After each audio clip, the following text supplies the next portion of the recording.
So, is it recording? It is. So, team, welcome to the bookmap session. As you're arriving, I'd love you to put in the chat what part of the world you are joining us from. Where are you in the world? It always amazes me the different corners of the globe that get attracted to inspirational book writers. Karen's in Brisbane. Welcome to you, Karen. Morning, Jeannie. Great to have you here. Jean's in Noosa, Australia. Stephen's in Melbourne. Awesome. I know Davina's in Brisbane. Regiane is in Bassano, Alberta, Canada. Population 1,200. I love it. I love it. I was in Canada I was in Calgary in September for a friend's wedding. Amazing. Oh, that's where we moved from was Calgary. Oh, fantastic. Fantastic. Love that part Hmm. of the world. And Harland is from Central Florida near Orlando. I love it. I went to Disneyland, Florida, Orlando when I was a kid, and I lost my favorite action figure in the taxi leaving Disneyland. It was like the biggest upset of my life, but I remember Orlando being excellent apart from that one thing. So welcome to you. Lisa, welcome to you as well. Team, this morning, just before we get going, I'll introduce you to Davina Davidson, who's in the co-pilot seat with me. Davina is the second in charge at Inspirational Book Writers. She's our operations manager and publishing manager. So she's very, very experienced in the world of writing, publishing, and launching books. And we also refer to her as the Oracle for her otherworldly ability to just know the exact next step that you need to take for your book. So big welcome to you, Davina. Team, we're going to get straight into it today. So for those of you that don't know, my name is Dave Thompson. It says that in the label. I'm the founder of Inspirational Book Writers. We've been helping people to write books for 11 years now. We started in 2014, and in that time, we've helped over 300 coaches, healers, experts, and inspirational people to share their story, tell their message, share what they've got with the world. And it's been a very fulfilling journey. And I absolutely love the stories that come out, because why we're here, if we just go straight to purpose for a second, and we'll refer this back to your books in a moment.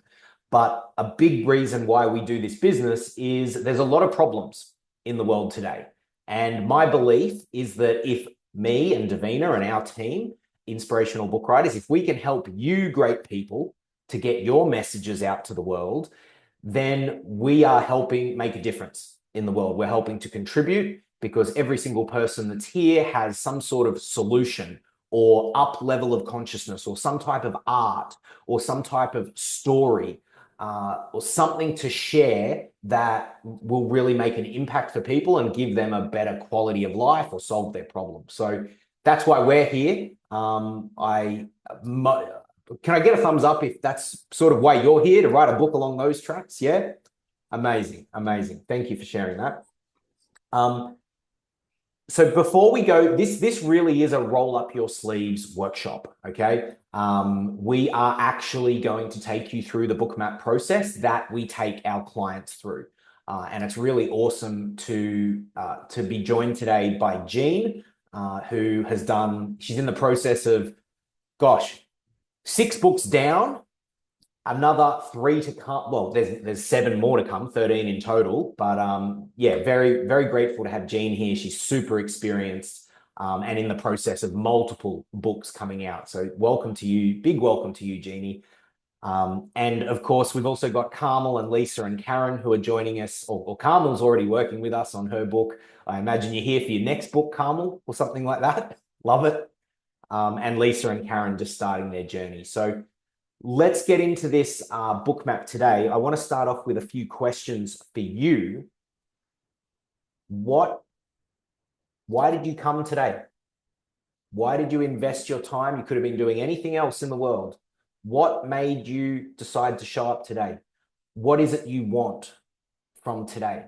And please be very selfish in naming what you want from this workshop. Just go, I want this type of clarity, or maybe, I mean, it's also a valid answer to say you've come for the dad jokes that I will inevitably be sharing throughout the session. So that is a valid answer if that's you. Clarity through doing, says Carmel. I love that because that's really how books happen, is you get the clarity by doing it. People think they need to wait for perfect clarity to show up before they start. It's totally not the case. So clarity through doing. What do you want to get? Is there a particular energy you're looking for today? Is this like a kickoff point for you? Is this perhaps you've come to just check us out? You heard about us and you were like, you know what? I'll go see what this crazy Australian in a yellow shirt has got to say about books. Let's see. Maybe it's that. What are you looking for today? Harlan says, I want to gain more insight into actually writing a book that I'm eager to write. Well, perfect, because you're in the right place. That is the exact intention of a session like this. This is a planning session. This is this is where we give you the thinking for how to actually kick off and get started on the right track. So you're not wasting time taking detours or, segues that are perhaps, some segues when you go hiking are beautiful, but if you are just wanting to get from A to B, they can take extra time. So I want to be able to create a structure and an outline for the book idea that I have. Awesome. So we will definitely go into structure. Rejan, did I say that right? Rejan, yep. I'm here to get motivated and be accountable. Awesome. Well, you will definitely receive a firecracker of inspiration today. All right. So we are going to get started in the book map process. This is a process that I've taken, hundreds of book writers through. Every single one of our book writers who has published with us has been through this process. Some of like Karen and Lisa, who are about to go through the process, you're formally going to go through this in a couple of weeks before the book writing intensive that's coming up. This process starts big picture. So we're going to start very high up, and gradually as we work through the session today, we're going to get more and more specific.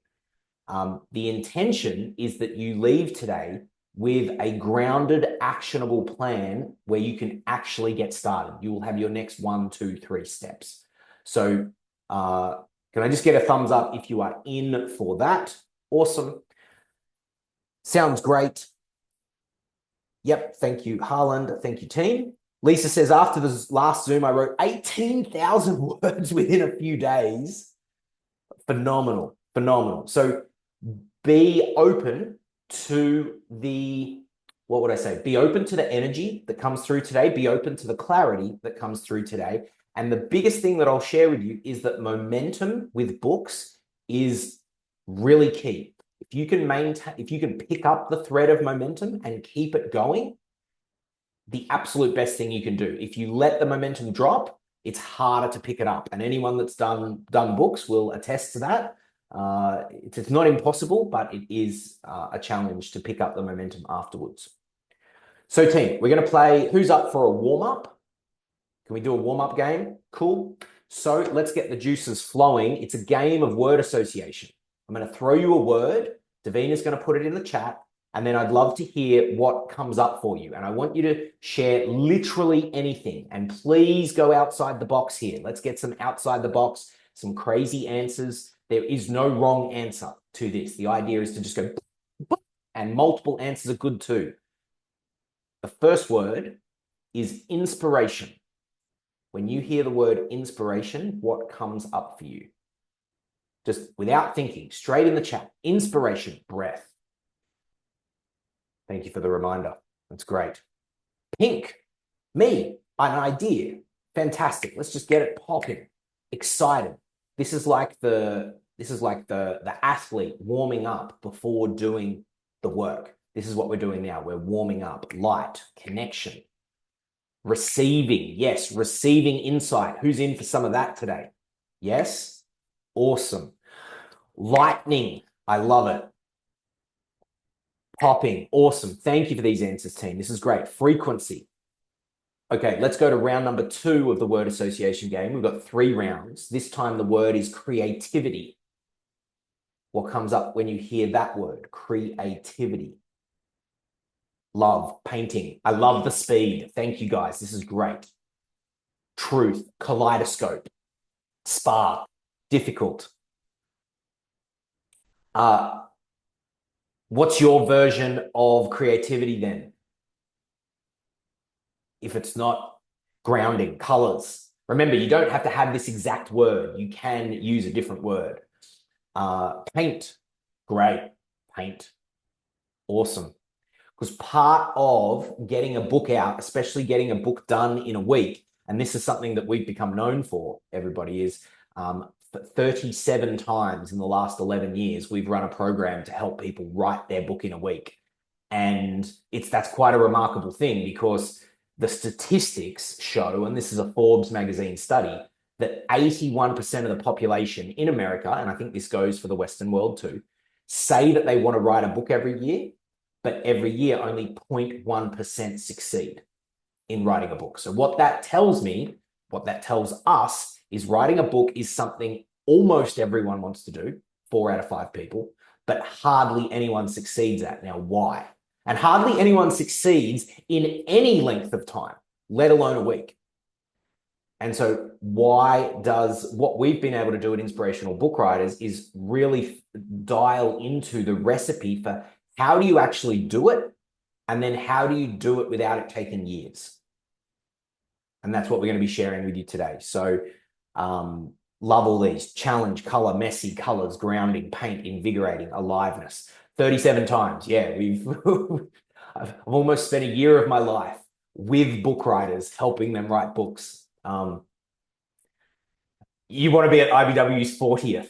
Well, that would be amazing. Maybe, thank you for that idea. We are definitely promoting the 40th event as such, Carmel. That sounds amazing. When will the 40th be, Davina? It'll be 2026, won't it? 38, 39. It'll be February of 2026. Wowee. Okay, cool. Jeannie's there for the 40th. Love it. Well, life begins at 40, right, Jean? That's what we say. Cool. Third and final round of the word association game, team. Let's get into it. This time, the word is, you can take your pick: completion, or the phrase getting it done. Completion. Harlan, just done. I love it. Yes, I like one word: done. Just do it. Relief. Oh, you just sink into that for a moment and feel what it's going to be like to have it out of you, if that makes any sense. Like, it's not in your head, it's not floating above your head, it's not in your heart, it's not in your body anymore. It's a physical thing, and you can actually like wave it at people. You could frisbee it across the room if you wanted. You can gift it, all sorts of things. Delivered. I love it, Harland. Full circle, yes. Full circle. So what we often find, team, and I don't know if any of you can relate to this, but the process of writing a book completes a journey in your life. And that can be a personal journey, or it can be a professional journey. It can be the start of a new journey in your business life, in your career, and for some people, it just literally is in their personal life, because they're taking the wisdom from the journey they've been on, putting it into a book, and then they get to go forward in the new journey of life with a book, which opens so many different doors. So yeah, I could feel the relief and the release, the shivers. I was like, yeah, could feel that. Oh, and I'll just share as well, an observation that I've had this morning so far is that there's been, what I've loved from this room so far is how you've really given me feeling and emotive words, okay? What that tells me is you are connected to the feeling of your book, and that is a really important thing to go along with the logical strategy, the logical structure. This is not just emotional, and it's not just logical. This process of book writing brings both sides together. Okay.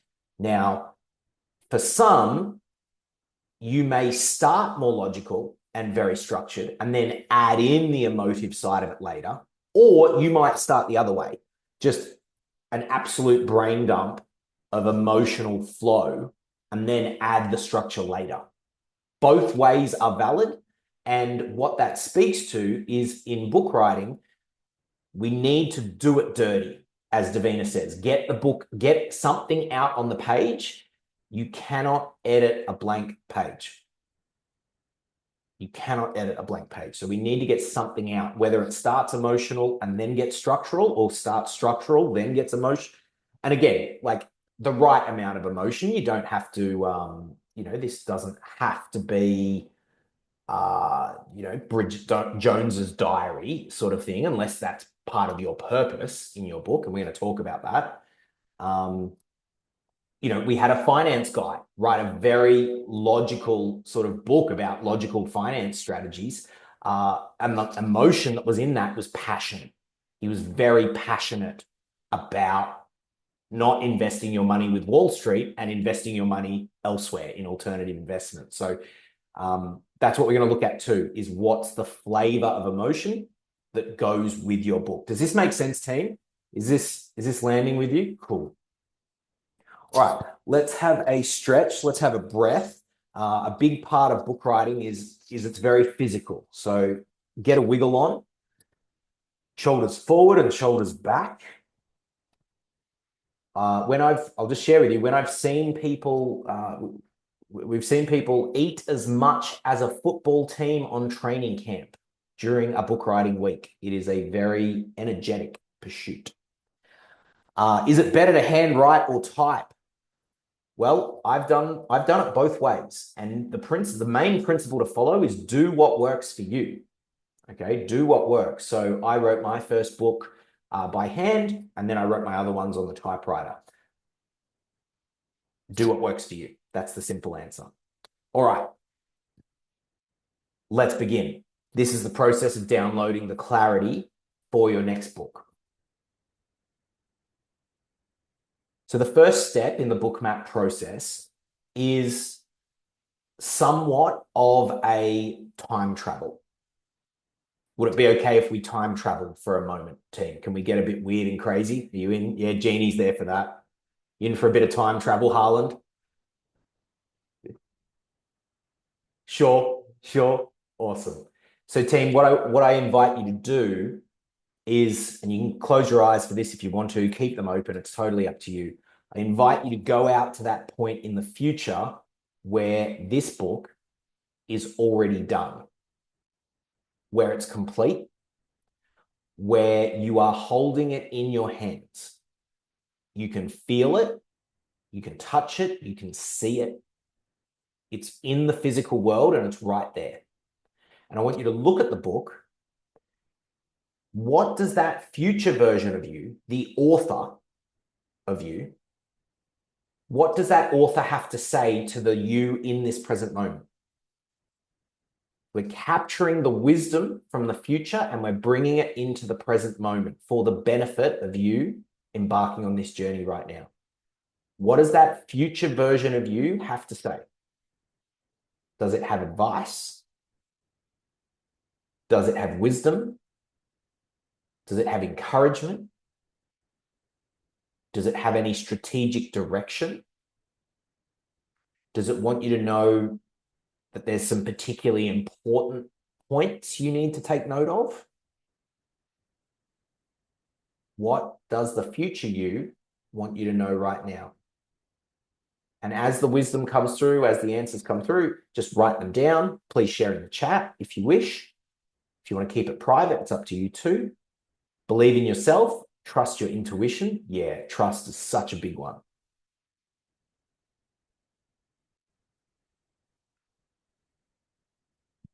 It's sort of like you obviously trusted yourself because you're in the future with a book in your hand. So you did it. It's like really great validation. Carmel says, thank you. My life is so rich. We did it. We designed the life we wanted. I love that. And I'll tell you why I love that. Because for me, in 2014, writing my first book, and it was a very small book, 10,000 words, barely made 50 printed pages. That book changed my life because it opened doors to this business and to the life of my dreams. And now I get to have that life, that this ecosystem of inspirational book writers. I get to do great work every day with one of my best friends, Davina. We work with great people, and it's just been such a blessing and a gift. And it was the book that opened the door to that life for me. Yes, a lot of hard work. It doesn't just magically go poof, right? But it opened the door for me. And that's what I love about books is it's a ticket to the fun park, and the fun park is whatever ride you want to ride. So if you want to speak, your book will get you on stages. It will get you opportunities to speak at community groups. It will get you into the local paper. It will get you onto podcasts. It will get you get to pick where you want to take it. And for some people, it's just literally, I want my family to have this. That's the starting point. For others, it's much bigger. It's like, I want to shake up the industry with this book. For some, it's I want to start a business off this book. I want to turn my book into a business, and I want the freedom and flexibility of having a business where I can share my talents with the world and get paid for those. For others, it's I want to grow my business. I want to really cement my authority. Lisa, Karen, come from the heart. Beautiful. Lisa, this will support others in ways you can't even fathom yet. Yeah. Who appreciates that a big part of this is there's a ripple effect that you'll never see. You'll never know. Yep. You'll never know that you changed the life of someone in, Botswana or Iceland or Djibouti. Why am I saying Africa? This will reach people that you'll never know. Sometimes you will know because these people will email you and be like, hey, I live in Reykjavik. I just got your book on Amazon and I used the ideas and it changed my life. Some people will email you that, and that's a very special moment. But for every one that emails you, there'll be 10 that don't, that did change their life, but they didn't. Yeah. And how do I know that? Because those sort of people show up in these rooms for my business all the time. And I'm like, I've never seen you before. And they're like, yeah, Dave, I've been following your stuff for 9 years.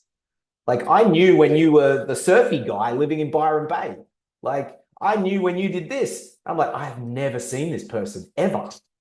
But they've been following me for 9 years.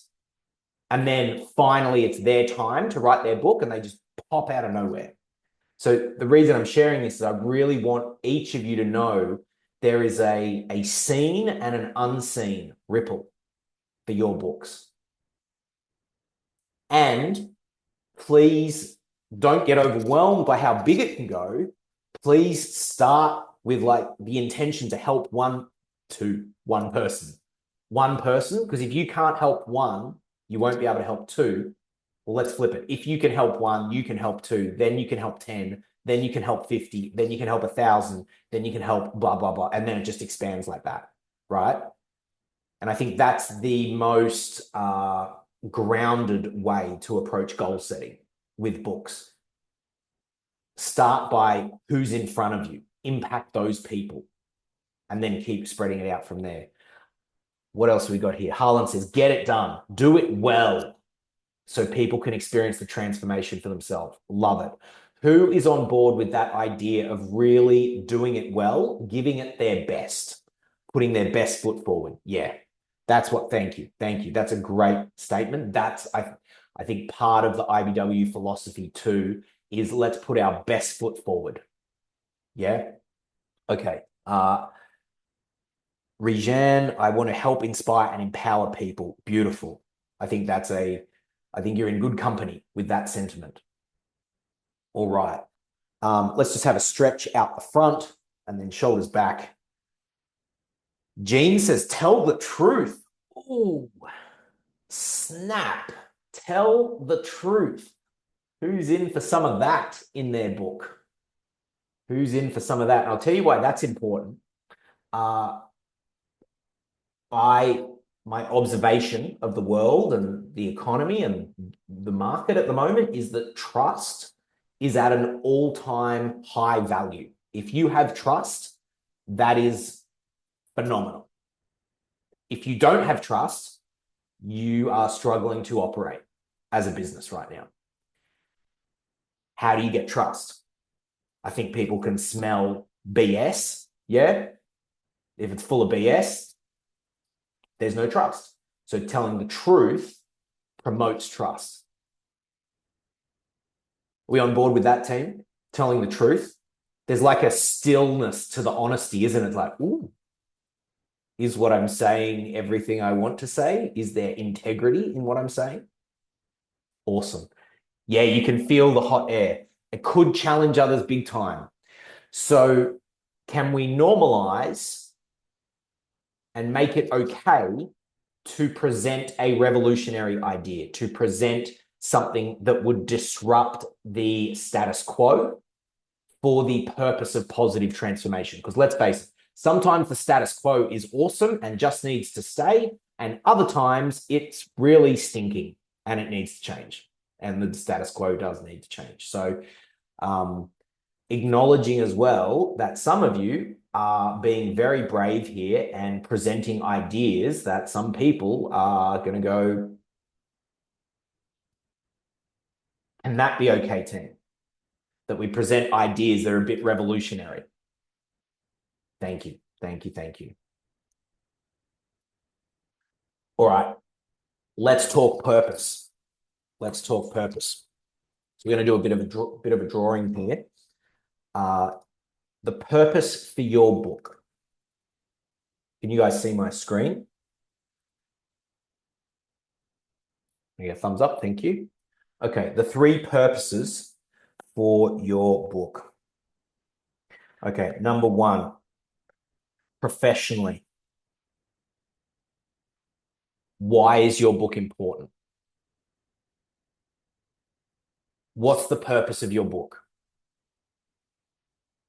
What are you trying to achieve with it? Is it authority? Is it credibility? Is it making a name for yourself? Is it a foundation piece of your business? Is it a takeoff point for your career? Is it a gateway to more speaking opportunity, to more opportunities generally? Is it an opportunity to connect, to create joint venture partnerships? You know, the internet marketers in the room may say, I want to write my book because I'm going to put it in a book funnel to generate leads. Professionally, why is this important to you? And just literally write down whatever comes to mind. Don't check it. Just if it comes up, boop, trust it. A big part of this workshop is because we move fast, you have to trust the answer that comes up in the moment. Speaking. Reach more people. Yes. Love that. Reaching more people. And I think, Harland, correct me if I'm wrong, but have you just found us like in the last week or 2? Yes. Just the Yeah. last few weeks. Yep. So this is an amazing example. Harland, I was just literally speaking about the book funnel. Harlan saw one of our ads on Facebook or Instagram, got our ebook, and like what, 7 or 10 days later, here we are connecting. You're in Orlando, I'm in Australia. Yep. It's like, how awesome. How'd that happen? Yeah. Well, we put it out there. We wrote a book. We put it out there, and then you saw that and engaged with it, and now here we are. And I just love it. I love it. So welcome to you. Really great to have you. This is one of the examples of how you can reach people. Funnel to the next book. Yes. So some people, Jean does this so well. Jean's got 6 books out in the marketplace. When she launches a book, she promotes all the other books. And then like, I think the book number 6 was launched, and 4 of the other 5 books also went number 1 on Amazon in different categories while she was launching book number 6. So in terms of putting out the authority and the credibility of this is what I've got to offer the world, pretty, yeah. And that also happened on previous launches as well. So absolutely superb. Growth, funnel to the next book, reach more people, to support people who are struggling and feel alone. Beautiful. So let's talk number 2 now. Personally, what's the inner fire? The fire in the belly. Why personally is it really important for you to write your book? What's the driving motivation, the personal satisfaction, the personal fulfillment for getting your book done? And usually it's some form of I'm completing a journey, or I'm starting a new journey in my life, a new chapter. I know that's a pun, but it's literally true. Like I am finishing that book of my life and I'm starting a new book. Personally, why is this important?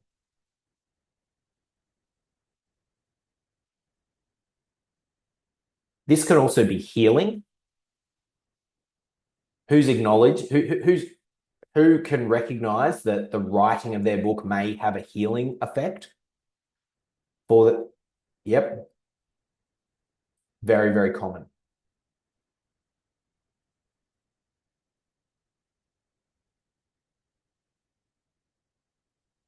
And I'm just letting the silence hang for a little bit to allow you an opportunity to feel into what that healing may be. Because when you express yourself, you confront all of the fears and the excuses and the reasons why you haven't done your book already yet. And I just want you to know that's okay, because each of us have our own things and stuff. We've all been on journeys. I don't think, someone said the other week, and I really like this, life is a contact sport. I don't think any of us emerge completely unscathed.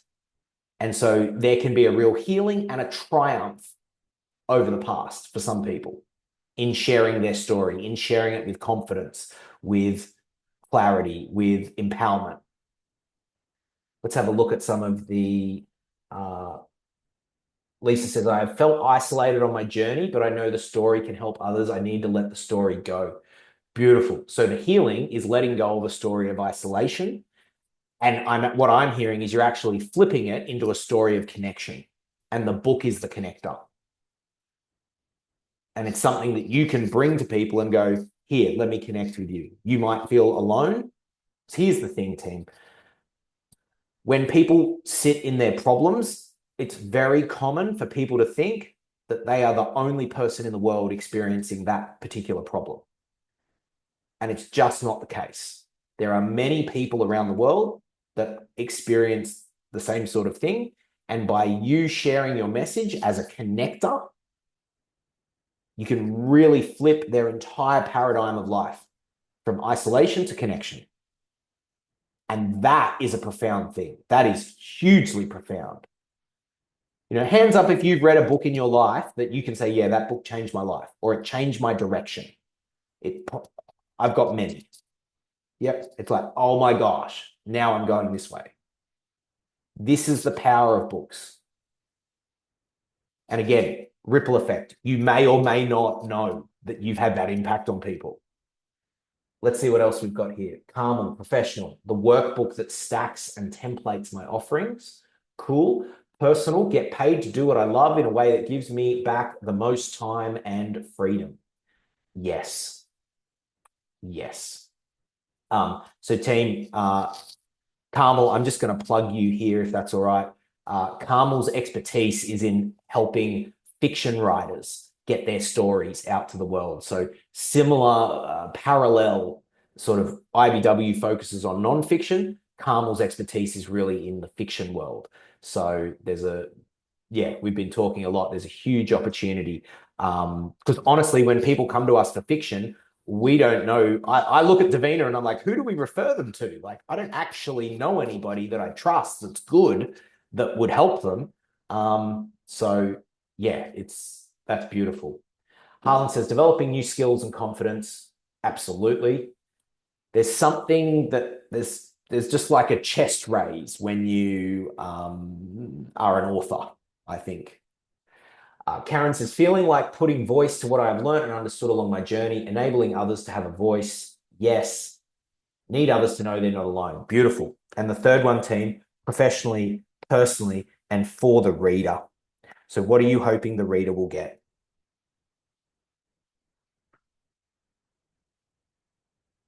What are you hoping the reader will get from reading your book? What do you want them to receive? You can answer this on an emotional level of I want them to feel happy or connected or at peace, or you can answer this on a practical level. I want them to receive this skill or this tool or this idea. Lisa says, I want them to feel understood. The reader gets tangible steps. I love that. So it's like really visceral, nitty gritty, meat and potatoes. This is the value you get from this. You get steps. You get steps, you get tools, you get stories. Like this is what you get. And this language team is really important because now we're almost already starting to flick into a thinking of what is the value that we're communicating, that we're giving to the reader. And I'll just speak to this for a second. Your story at a base level, like you may have professional skills that are really valuable. Your story is often the value because some people can only hear it from you. I might have the same idea or principle that I share, but they just can't hear it from me. They have to hear it from Harland or Karina or Stephen or Simone or Carmel or, they have to hear it from you. So team, I just want to check in for a second. Let's get one or two shares. What are you receiving this morning or this evening so far? What are you hearing? And then we're going to go into the next step, which is the vision of success for your book. Harlan, what are you hearing from the conversation so far? A lot. It's nice. It's nice to be in this small group with the others that are here. Mm. These three purposes were helpful to me to look at it in these three different aspects. There are probably others, but these three. And that last one is the one that I didn't articulate very well with that, so it gives me some growing room here to figure out what for the reader is. What's the purpose for the reader? Yeah, awesome. Yep. Awesome. Thanks. Thank you for sharing that. And team, this is something we've seen. This is something every book writer goes on, is as you get into the writing of it, you start to become more clear on what you've got. Like what is the actual transformation? What is the change? What is the value to the reader? What are you giving to them? And so we will also touch on this, and you'll get to circle back to this, Harland. So we're going into vision, and then we'll go into message, where we'll talk about title and subtitle. Title and subtitle, you want that to be full of value, full of outcomes, results. You want it to really pop. And so we'll revisit that in a moment. And what you'll notice, team, is this is a layered process. So if you still got questions in your mind, fantastic, because we're going layer by layer. Carmel, what are you hearing from this morning?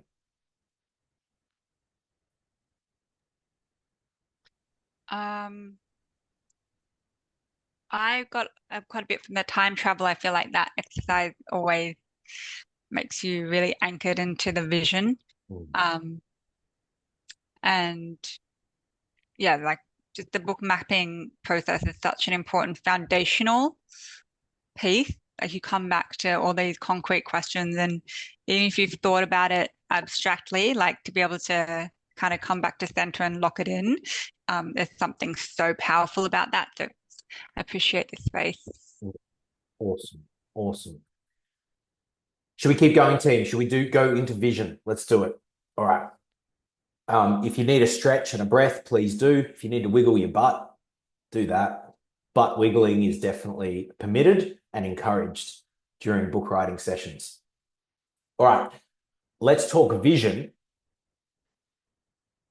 I want you to imagine your book is already done and it's out there in the world.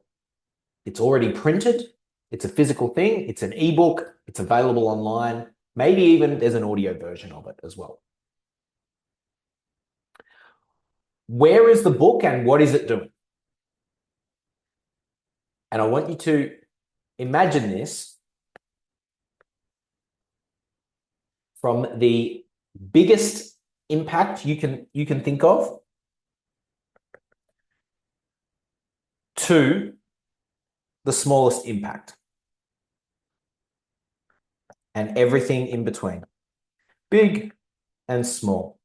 The small impacts might be someone stops you at a cafe and says, hey, you know, you're Karen, you wrote that book. Thank you so much for writing that. That's changed my life. The biggest impact might be you are speaking on stages to heaps of people. It might be you are invited onto podcast stages. It might be it opens up a business for you. I know that looks like a house, but imagine that's a business. What are the smallest impacts to the biggest impacts? The micro to the macro. Where is your book out in the world? What's it doing? Is it in bookstores? Is it available online? Is it being gifted to clients? Is it on bookshelves in homes? Is it on coffee tables? Are you waking up in the morning looking at Instagram and people are doing posts about your book? They're doing stories about your book. Are people buying copies at Christmas for their friends? Where is the book and what's it doing? And ask this question, how does the book want to be utilized? How does it want to be used? What's the pathway? You don't have to know all of this right now. This is just an initial, like, what are you seeing at the outset? This will become clearer as you go along. So certainly don't think you need to have all the answers right now. But where is it? What's it doing? How's it being used?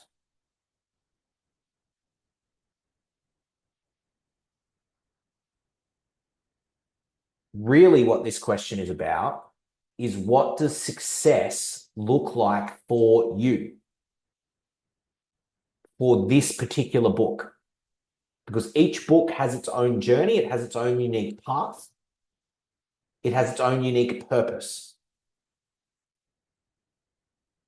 Some business-minded people, they come into this room and they go, you know what? I'm only writing the book to put it in a book funnel to attract potential new people, like what I did with my book. And then Harlan saw the ad and now here he is. For others, it's about, Jeannie, may I share how, look at Jean, look at her backdrop. The 6 books, you've used your book in so many ways, Jean. I'd be curious, is there any, for this book that you're doing the book map for right now,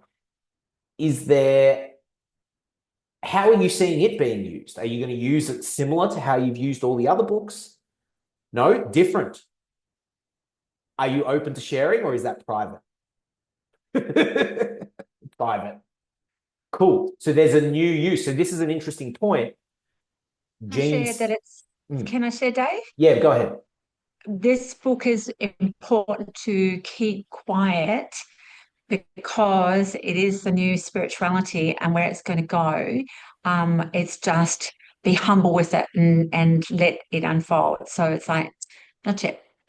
Got it. Yeah. Does that make sense? It does make sense.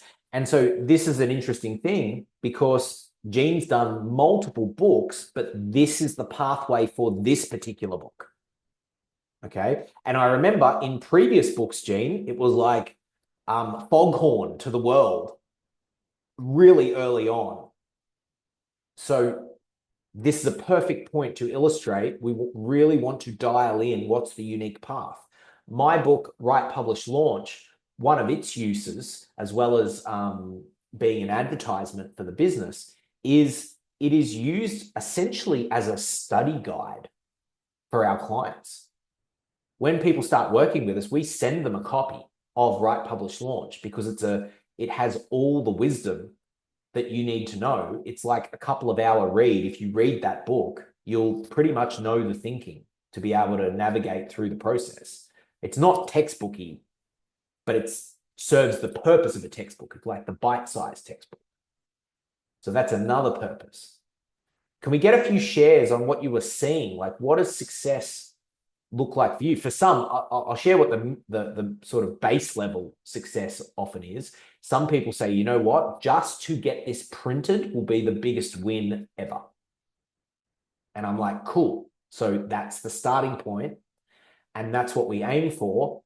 And then, as any good book promoter will do, we will invite you to stretch just a little bit past what's comfortable.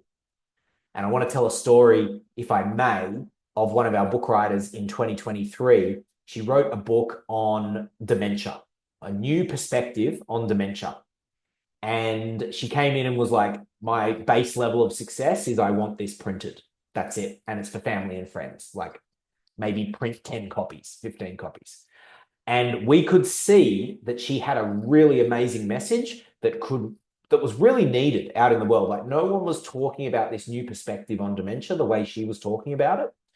And Davina and I, the whole time through, we're sort of like, come on, like, just giving her that gentle encouragement to say, stretch, stretch, stretch. There's people that need this. Like, I know you might not have the connections yet, but you will have the connections.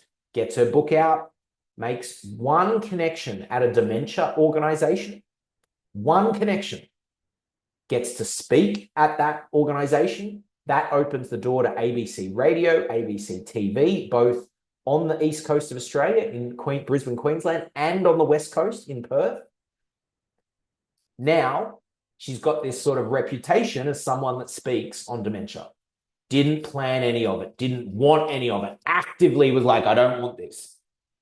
But just slowly, as she went through it, she expanded her mind to like, well, maybe it would be okay if I sat down and spoke to someone on the radio, and then that went out to 15,000 listeners.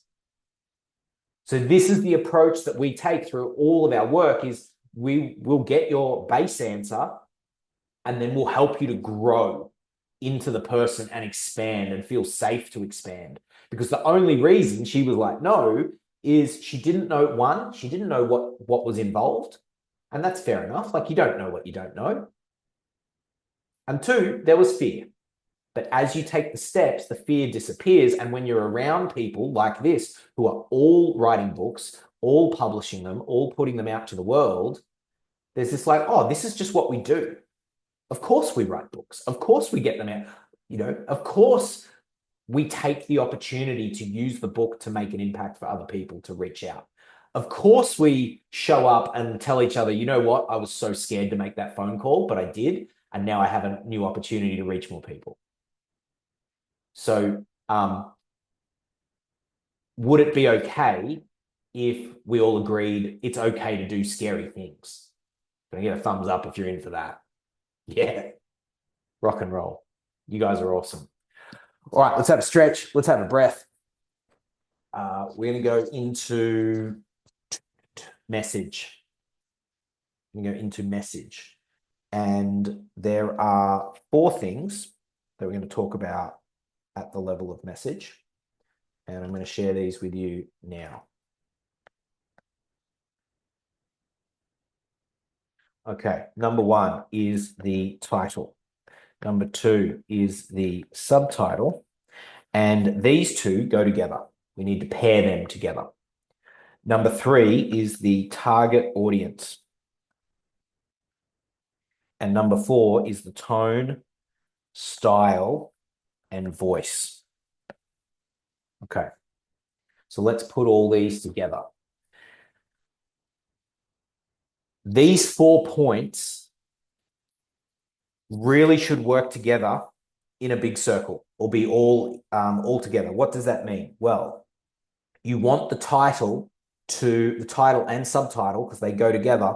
You want that to speak to the target audience. You want the tone and the style and the voice to speak to the target audience. Okay, so maybe let's start here. Who is your book for? Let's just talk about this for a minute. Who's your book for? Said another way, who's going to get the best value from your book? What type of person? And there's a couple of ways to approach this. You can think about this from a purely demographics perspective. You know, the hardcore marketer would walk in here and go, well, this book is for 21 to 35-year-old females who earn $100,000 or more per year and live in the inner city. And it's like, okay. Or we can look at this a bit more from a psychographics perspective, which means what are the common psychological traits of people who will benefit from your book? So what are their beliefs? What do they believe? What do they value? What is common among the people who will get the most from your book? Regardless of age, regardless of sex, gender, nationality, what's common?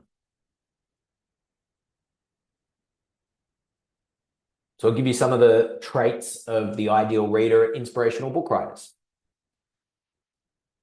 Inspiring human, wants to contribute, has a big heart, has great integrity, wants a win-win-win for their book, wants to make an impact, wants to help others, wants to build something for themselves, whether that's a business or a, you know, some personal fulfilling journey with the book, speaking, sharing the message.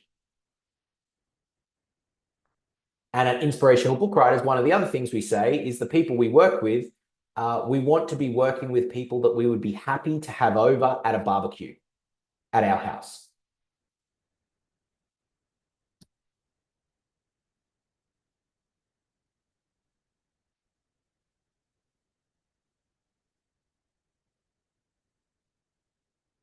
Can you guys hear me? Yep, awesome. So, who is your book for? Let's start to build a bit of a profile of this person. Please share in the chat, even the tiniest piece that you're getting about who your book is for.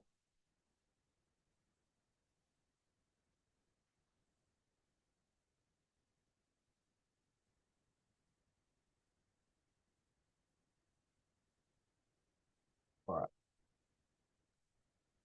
Let's try this. Can you guys hear me now? Is that any better?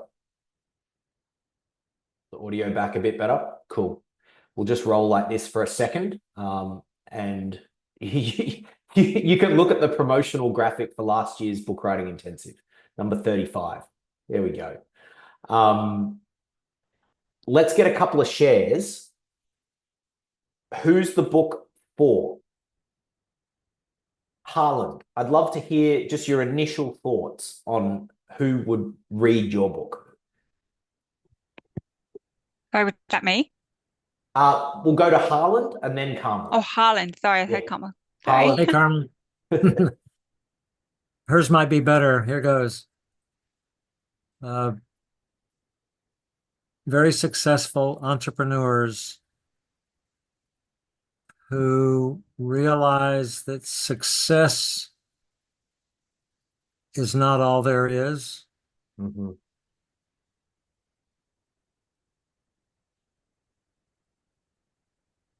Can I get a thumbs up if you already understand who it's for? Amazing. So soundbite, I think, and the reason why that works, one, it's a soundbite. You only had to say 12 words and we already knew who it was for. That is excellent clarity. Because now, if we were to ask any person in this room who Harland's book is for, I'm pretty sure every person, even though you've only just met Harland, even though you only heard him say it once, you would be able to go, oh yeah, it's for people that have realized success is not all it's cracked up to be. And look, did you notice I even did a bit of Chinese whispers? I didn't say the exact words that he said, but I still got the psychological problem that people are facing. Anything you want to add to that, Harlan? It's coming out of personal experience, facilitating a mastermind of exactly those people and how they're getting breakthrough in it. Awesome. Again, how are you receiving this team? Are you noticing the clarity? Like, ooh, there's the idea. Ooh, and the lived experience. Is there anything else you want to add to that, Harlan, as a level deeper? There is a level deeper. I'm a pastor. I've been a military chaplain. So faith is one of the keys that's in the book that's inside of me right now and that we're experiencing in this mastermind. All over the spectrum, but each of them is finding how important that is Beautiful. for them. So now he's dialed it in. It's not just any entrepreneur, right? It might be.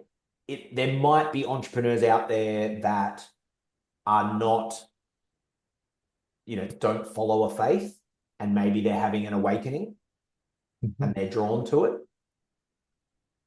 But you can see how it's starting to target. It's like entrepreneurs, unfulfilled entrepreneurs, entrepreneurs that either have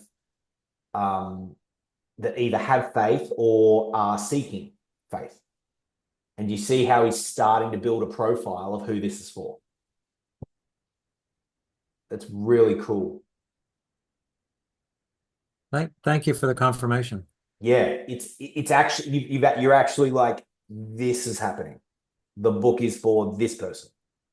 Because where you want to end up, team, is, and I'll share my screen. This is going to be high. You're just going to see Dave Thompson at his finest artistic talent right now. You're building a profile of the ideal reader.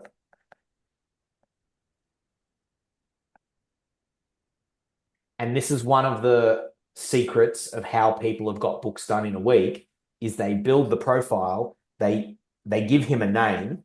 So, okay, let's play with this example. Harlan, your ideal person, if I said, could you give that person a name? Caleb. Caleb. Okay. So now Harlan is writing for Caleb.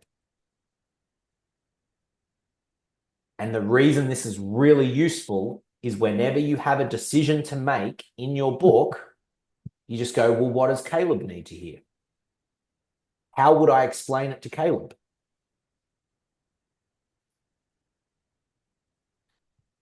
And this is my iPad, right? You sit that so it's looking at you while you're writing the thing. And, I would probably start to draw on, have fun. You can start to dress him up a little bit. He's pretty basic right there. But maybe that's part of the profile. Thank you for sharing that, Harlan. That was really illustrative. Karma, do you have any comments based on Harlan's share? And or what were you going to share about your ideal reader?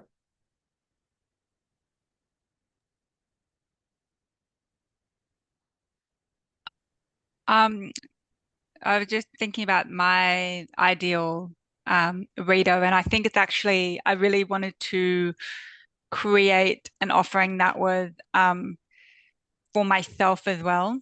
So I really want to be like co-partnering. So for me, my ideal reader, I think in the first instance is myself, like what would feel good for me to teach, because I would be doing the thing alongside the reader that I would be working with. So I think when I think of that ideal avatar, that's perfect. a bit of a mirror. Perfect. Because and I wonder if anyone can relate. Who is writing a book where the ideal reader is a past version of you? Karen, yes? Yep. Rijan, yes. Lisa, saw some nods there. Yep. And as well, sometimes the best creation is when you create something that you yourself actually need right now, because you're solving your own problem. So that's also what I heard there, Carmel. This business exists because I wrote my first book, couldn't find any solutions that felt like a good pathway for me. So I created my own pathway.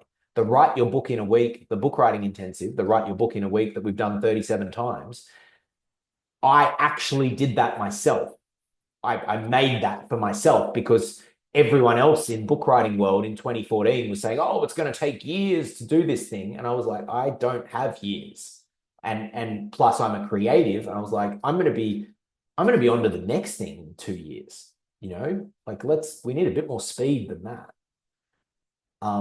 So solving your own problem in the moment is a really, really good thing. Lisa, you want to share? Yeah, my target audience is, well, I want to write about, I've had a sibling who's been incarcerated for most of my life, Right. and how that has affected me. Mm-hmm. So I'm writing for not only the families of people in prison, but people in prison as well, so that they get, they're so focused on themselves that, to show them that they're actually affecting other people. Mm-hmm. Beautiful. Beautiful. You can see, team, it's like this is a defined group of society. Yeah. Yeah. Now here's the other thing, Lisa. My mum doesn't have anyone that's been in prison or in that situation. However, she loves books and she would definitely read a story like that. Hmm.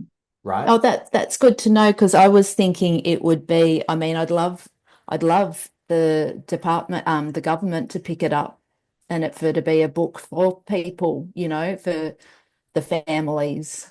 So it's accessible for everyone. And I love this thinking because sometimes, okay, here's the thing. Sometimes people go, oh, I want to sell thousands of copies of my book. How is that going to happen? They get overwhelmed by, oh, it's going to be hard. It's like, actually, if Lisa makes one connection with the right person at the government department, builds a relationship with them, that door opens. Hey, do you want to do? I read a story the other day of an exact thing like that happened. This guy wrote a children's book about empowering kids, and he made one connection at a multinational corporation, and that person at the multinational decided they would purchase 25,000 copies to send one copy to every family in their entire company around the world at a profit of $10 per copy to that person. That was $250,000 that author made with one connection and one phone call. Awesome. Like that's the sort of thinking that I want everyone to be open to here, is that one connection can really open things up. You don't need to go out, Lisa, and connect with 25,000 families. You just need to connect with the person that can give you access to 25,000 families. Does this make sense, team? Yep. Awesome. Awesome. Okay, let's talk title and subtitle for a second. Does anyone have a working title or a subtitle that they want to play with? Regiane, do you want to share?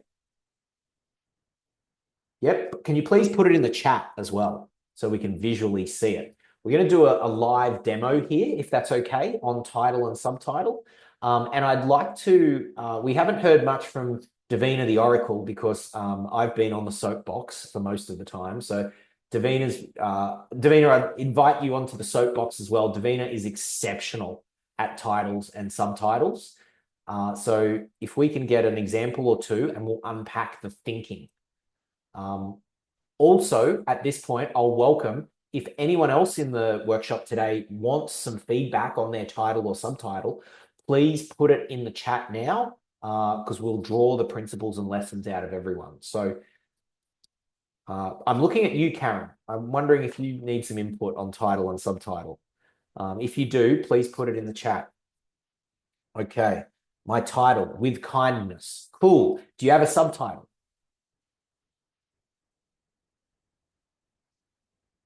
Is there a subtitle there? Anything is possible. Okay. Oracle, I'm going to throw it to you. You're on the soapbox. Oh, first of all, is everyone open for some feedback on their titles? Can I get a thumbs up if you're in for that? Yeah? We're here to throw ideas around, and certainly you don't have to take our advice. We're just going to put it on the table for you. What are you thinking, Oracle? I like it. When you first put out With Kindness, and this is like one of the first principles, it's very high chunk, and it's like, with kindness, what? That's the unspoken question, right? But then when you put in anything is possible, then it brings it back down and grounds it a little bit more. So then you kind of clearly know from that title and subtitle combination what you're going to get, or the flavor of what you're going to get in your book. I have 2 points I could add there to what the Oracle said. Number one is I would actually like to see a little bit more context for who it's for. And this is the second point, is you can create additional context through the colors and images and font choices of the front cover. For example, With Kindness, anything is possible. If that was very pink and fluffy, that to me indicates it's more feminine, probably more women. It's pointing more that direction.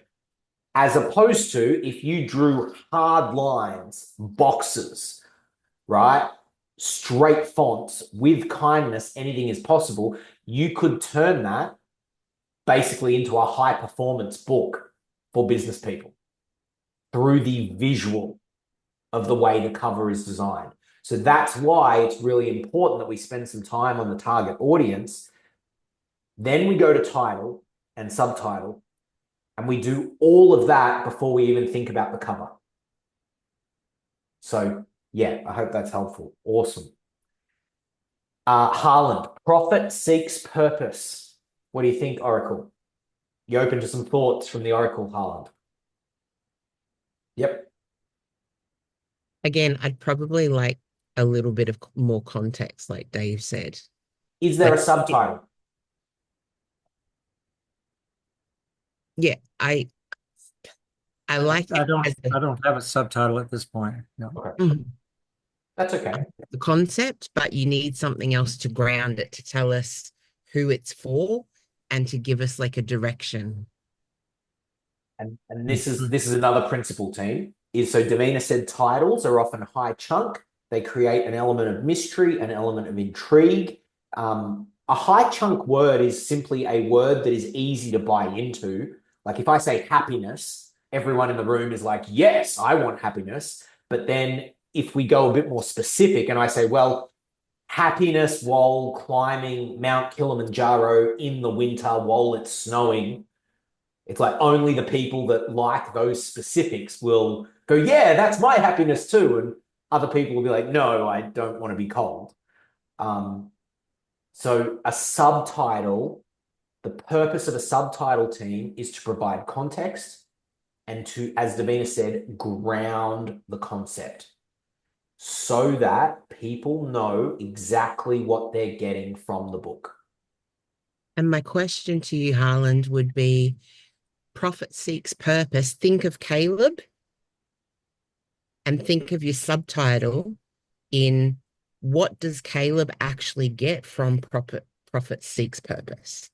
What is it that you're giving him, or what's the wisdom you hope to transfer to him through the transmission of your book? Good question. I don't have the answer yet. And that's okay. Okay. I feel like the subtitle, just spitballing here, is something along the lines of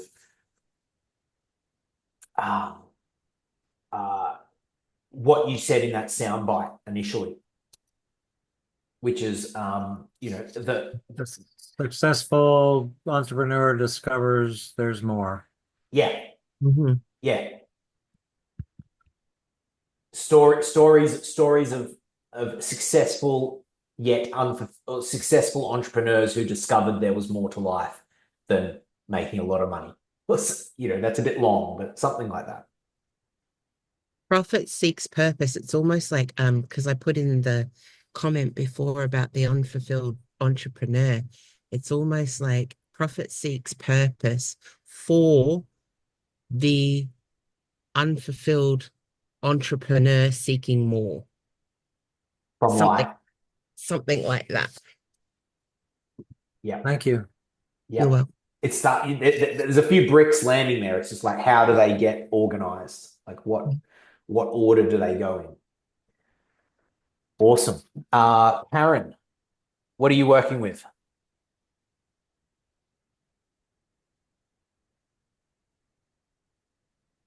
You want to jump off and talk with us?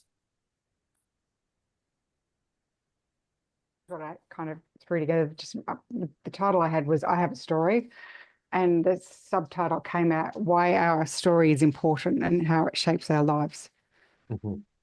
I have a Mm. story. Mm. I can actually start to see the cover there. It's like I have a story. Mm-hmm. It's like quite big font. Yeah. It's like the cover is like expression and loud, like not like loud, but like listen. It's like that sort of vibe, Davina. More bold than loud, I think. Do you Right, know what I mean? right. Bold. But I love that because you can clearly see in Karen's example, like I have a story, subtitle, super clear. And then the next layer down, why our story is important and how it shapes our life. Like it gives you a really clear picture of what you're going to get on the inside of the book. I like it. Is that useful, Karen? Does that give you some validation? Yeah, surprising. But Yeah. no, super. Yeah, no, cool. Thank you. Awesome. And look, team, at this point in the book map, we don't need to have this perfect. We just need to have a direction to point. The reason being, as Carmel said at the beginning, the clarity comes through doing it. So if you head down this road, and then this is something we do at the book writing intensive, is we have multiple checkpoints where we're refining and making sure things are in the right place. We even do an entire workshop on book titles during the book writing week, which I'll tell you a bit more about later in case anyone wants to join us this June. Our next book writing week is the first week of June. Okay, what else we got here? Carmel, I love how the title echoes the direct thought of the reader in Karen's example. Lisa, just thinking about a title for the first time now. Who is going to prison? One person's journey with a sibling incarcerated. You know what? I'd just have incarcerated. I would just incarcerated, full stop. Yeah. Big and bold, right at the top. Just boom. 100%. Yeah. And then have the subtitle underneath, because then see that high chunk, that like bang, this is what it is. And then that subtitle really gives it context and says, this is who it's for. Mm-hmm.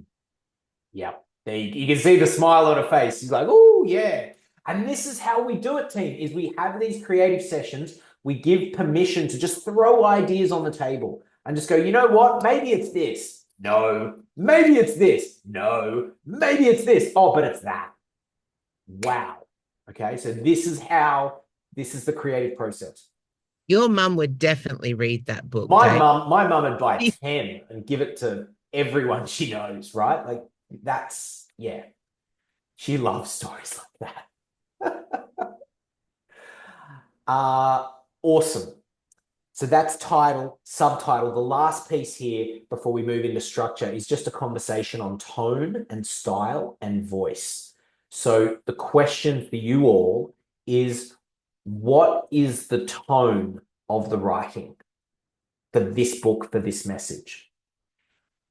Is it loving, direct, passionate, humorous, solemn, consoling, humble, kind, compassionate, fiery?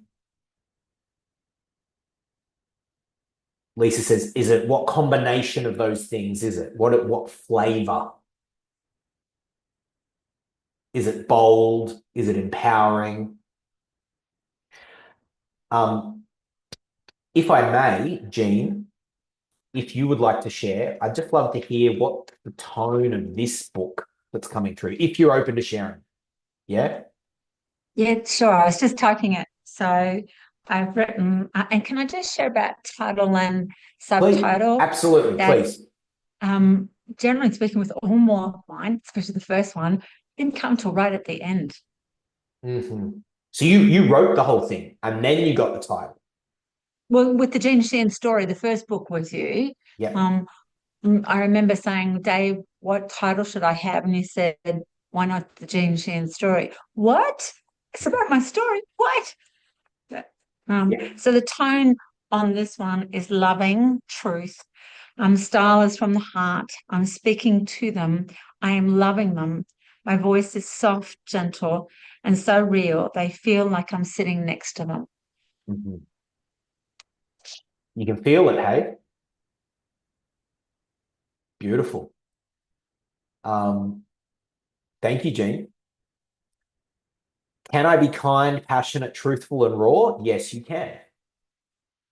And you can be, what I encourage everyone to do here is to be uniquely you in the tone and style and voice, even if you have seemingly contradicting parts. Like, I don't know, you're very serious, but you're very funny as well.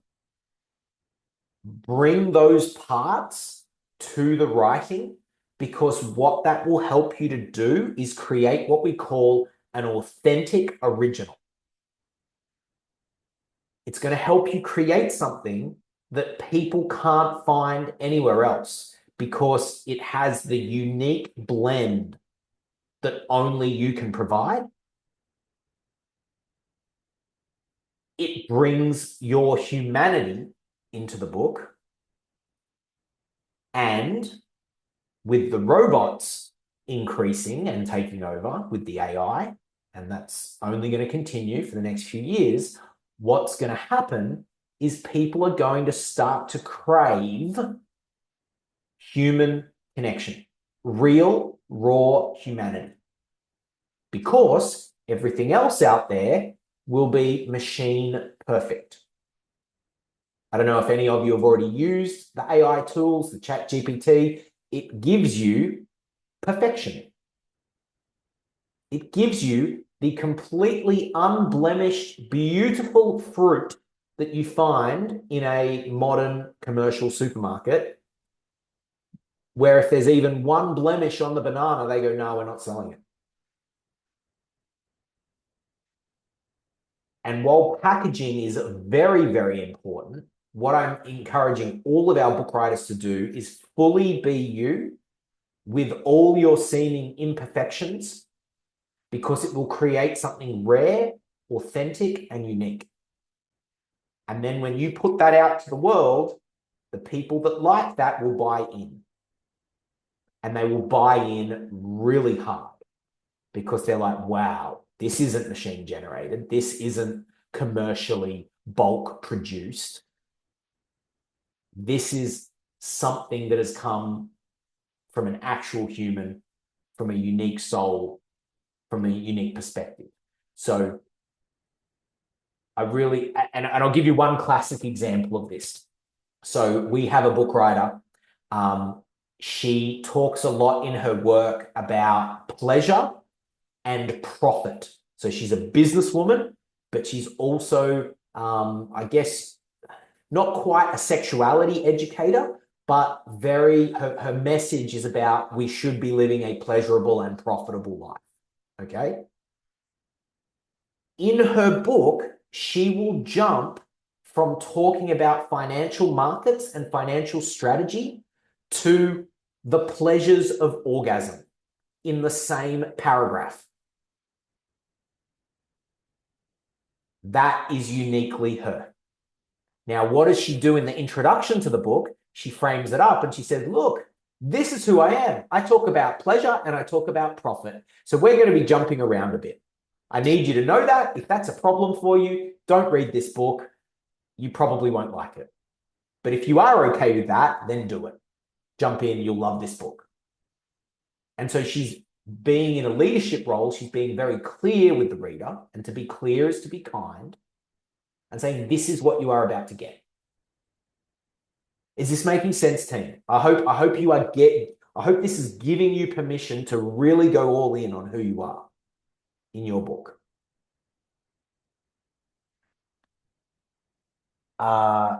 Cool. Okay, Carmel, let's do this super quick and then we'll go into structure, team. So Carmel says, my book is the follow-up to my first. The first book is the big why, the big ideas, and a choose your own adventure. The second is a step-by-step to writing the fiction book within me.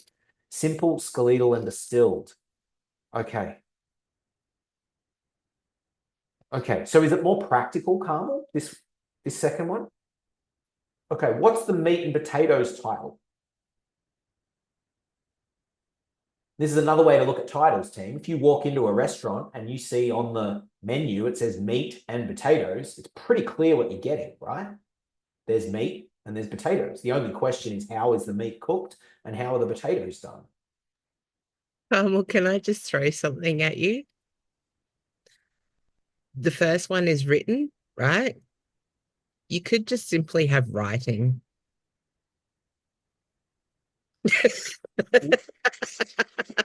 He's a fiction writing coach, ladies and gentlemen.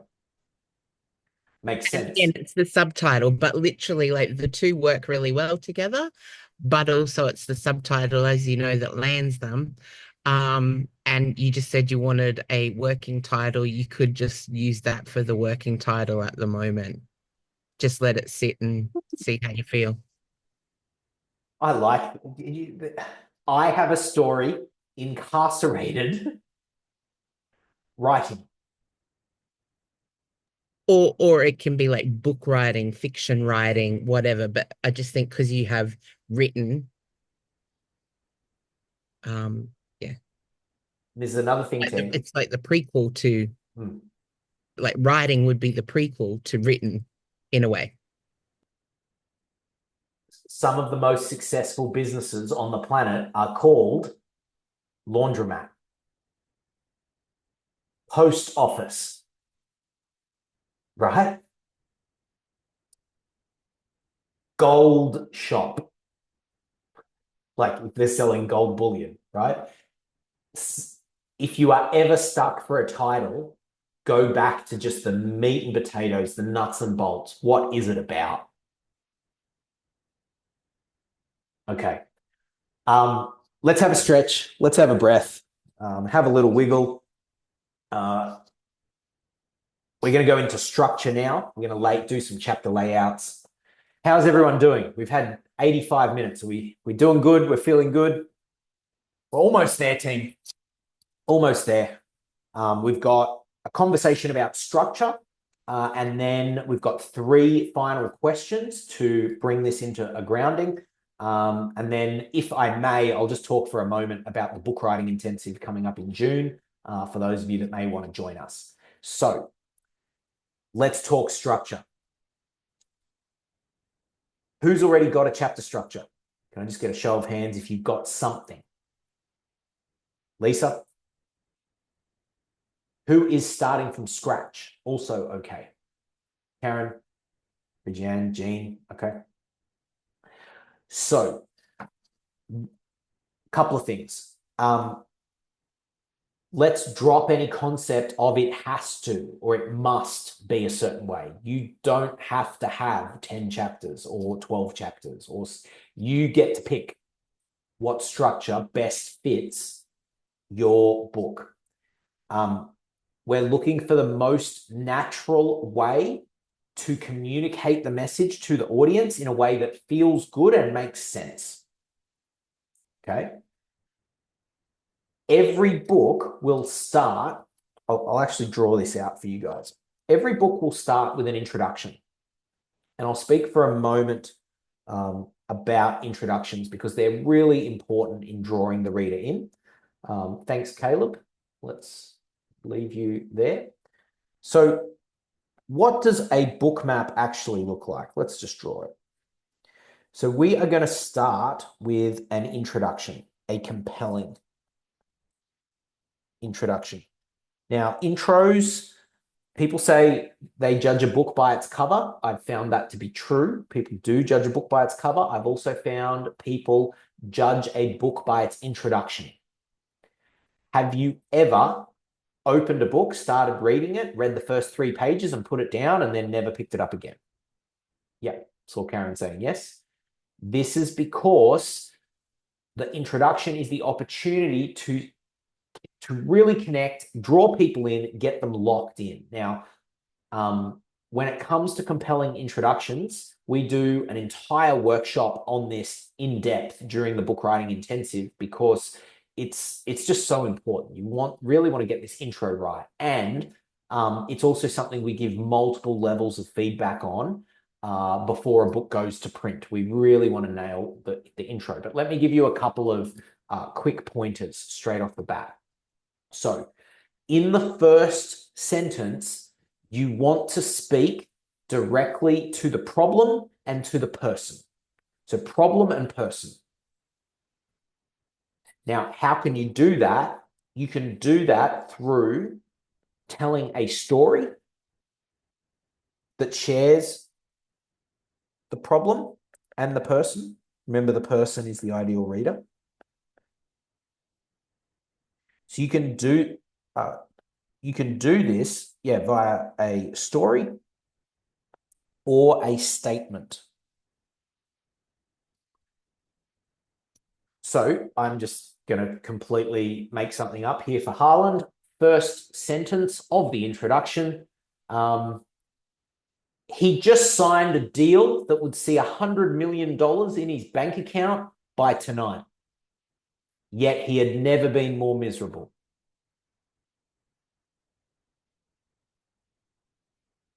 Boom. Adjust as required. Lisa.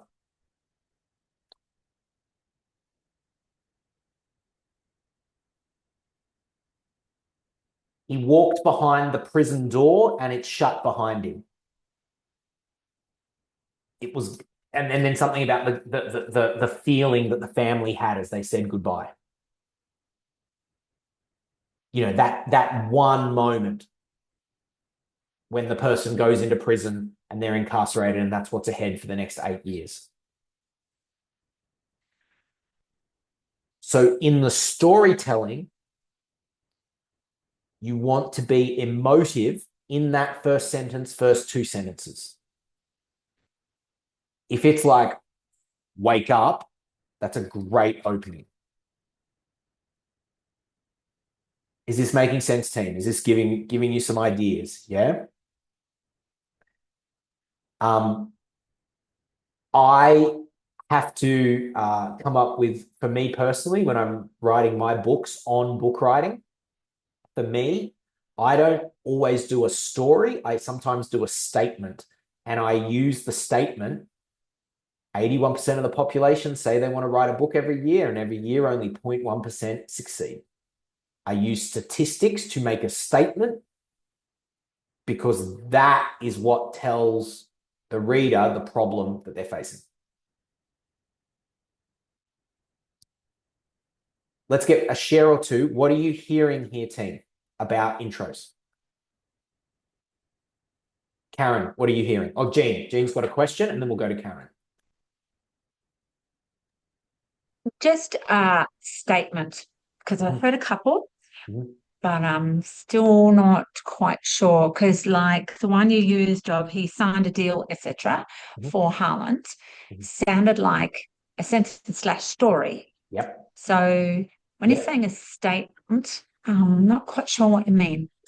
So okay, first thing, for this book that you're doing now, Jean, I feel it's more a story. But if you were to use a statement might be more like something that has statistics. A statement with statistics can be really valuable. Something like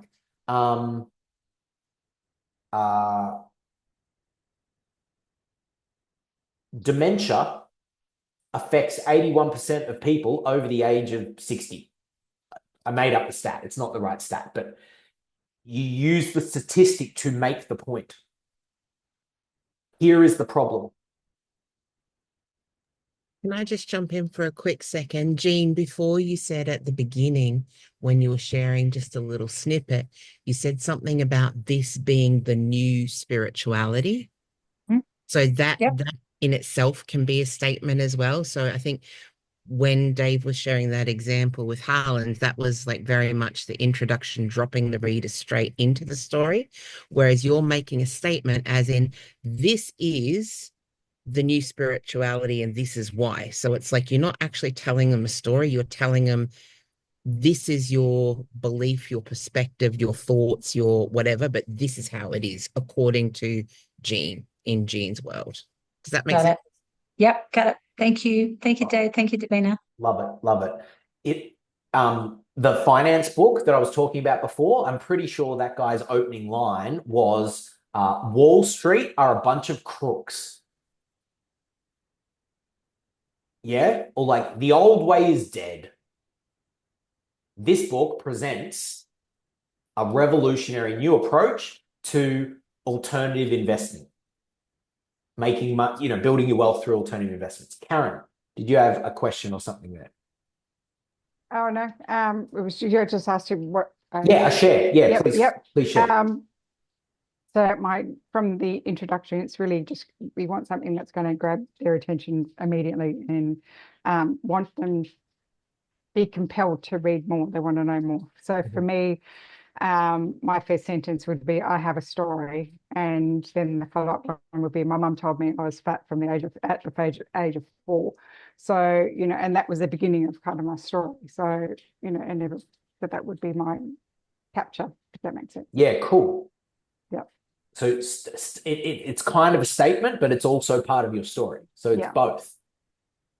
Yeah, beautiful. Did you have something, Harland, you wanted to ask or share? Yeah, I'm going back to 11th grade, Mrs. Foster, who taught us writing, and she said that you say what you're going to say in the first sentence, the first paragraph. Yeah. Correct. Full stop.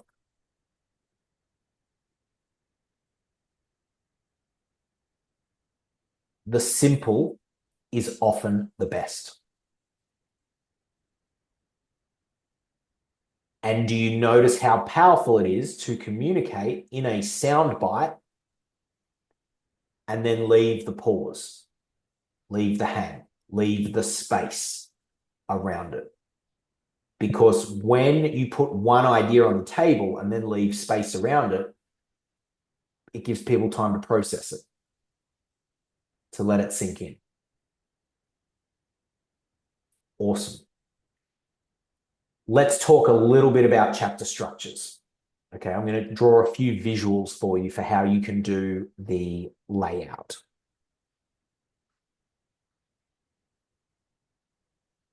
All right. So once you've got your intro, I like to think you can do it this way. These are setting up containers for your different ideas.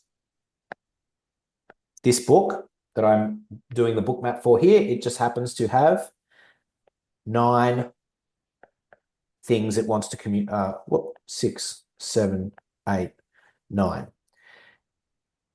These can be, let's say you are teaching a process. If you have a 9-step process, if there's any sort of, if you're teaching a methodology or a system, you can literally just give a preview of your system. It makes it really, really easy. If you are telling a memoir, this progression can literally be timeline. So, 1980, 1985, 1990, 2000, right? You can literally, if you're doing memoir, inspirational story, you can literally just follow chronological order. If you are doing a book sharing principles, then instead of starting with the time, you start with the principle. So the principle could be someone give me a principle. What you focus on is what you get. There we go. Or let's talk about focus. This one might be discipline. This one might be humor. So you start with the idea, or you start with the message, the thing that you want to say to people, and then underneath you can tell stories. Stories that illustrate the point you want to make. So the first step often is to brainstorm, is to actually just leave that for a minute and just go, what are all the stories I want to tell? What do I want to say? And then, this is the brainstorming. And then go, well, okay, so I want to tell this story about dementia, say, and this is you just put your title in the middle. Go, okay, well, I've got to tell the story about Bob's story. I've got to tell, that thing that happened in 1991, I've got to tell that story. Oh, this story over here, I've got to tell that. I've got to make point A, got to say that. Oh gosh, I've got to also say point B. Wow, I cannot put this book out without also talking about this. Oh, and that. And then what you do is you create a visual map of all the things that you want to say. And what this map gives you is the building blocks that you can then put into a more formal chapter structure. And the reason why this works is because this is a prompting process. And one of the questions that I want everyone to ask themselves, or I'd encourage you to ask yourself multiple times, is what do I have to say about that?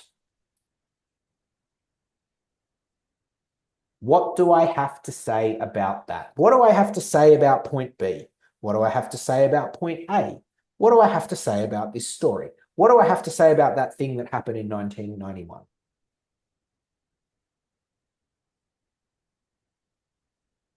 Questions, comments, thoughts?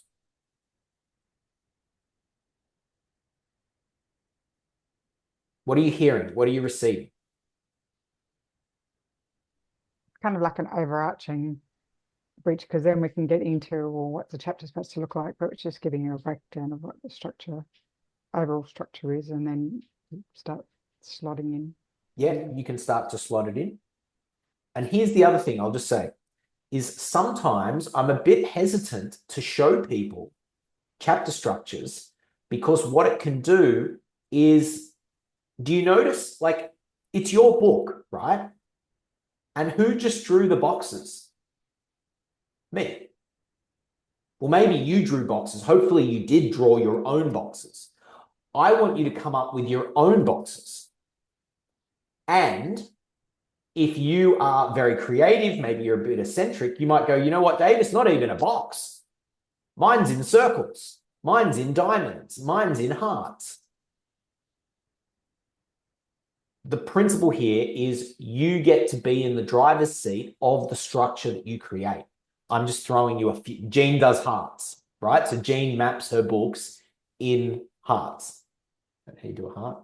Yeah, that one. Davina does a fish. So I'll just give you a visual of what Davina does. Davina, tell me if this is what your fish looks like. Something like this. Can you talk us through how you do yours, Davina? Kind of, but the It's a bit of a wonky fish, isn't it? the things go the other end. So like I start with the head being the introduction, and then the spine is what we call the through line, and the through line is the overarching main theme of the book. Like, and then the spine, or the spines of the fish, like the not the spine, the oh, Dave, I can't even think. I can see a fish frame in front of me, but those ones, the little side ones, what are they again? I don't know. But those are like the different points that you make that come back to that through line, that key. So all the different ideas. And then at the end, the tail is like the conclusion. But that's just how I sort of do mine. And do you notice that? So I've been doing this 11 years, and my drawing is obviously at a 4th grade level. And that's very deliberate. What I hope you get is perfection is not required here, right? It's not required to start. Like, I'm the book guy. I've done this 11 years and I can barely draw a fish, right? What are you hearing here, team? Looks like a Christmas tree or a fish skeleton. Thanks, Carmen. It's very complimentary. I'm not sure it looks like anything, but what are you hearing? Harlan, what are you taking from this? Yeah, I've done mind mapping, 20 years ago, and it was very effective, and I've forgotten how effective it is. This just reopens that. And around a book, it would just be perfect to mind map this book. I like Davina's backbone to the book there in that image that is different than the way I do it. So yeah, exactly. Awesome. Do your thing, be you. Yes. Yeah, Jean's right on the money there.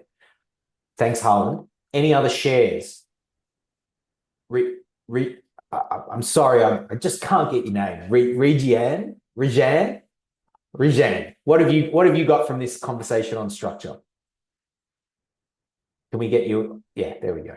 This conversation on structure has been quite eye-opening, because I have really been delaying writing my book because I've been feeling overwhelmed of how much I want to say. So the premise basically is, with kindness, you can't get through everything. I know that that's very vague, and I will get to more of that. But I really wanted to, and now I can, say, what do I want to say? And the through line, Davina, is kindness. Most importantly, it has to start with kindness to yourself.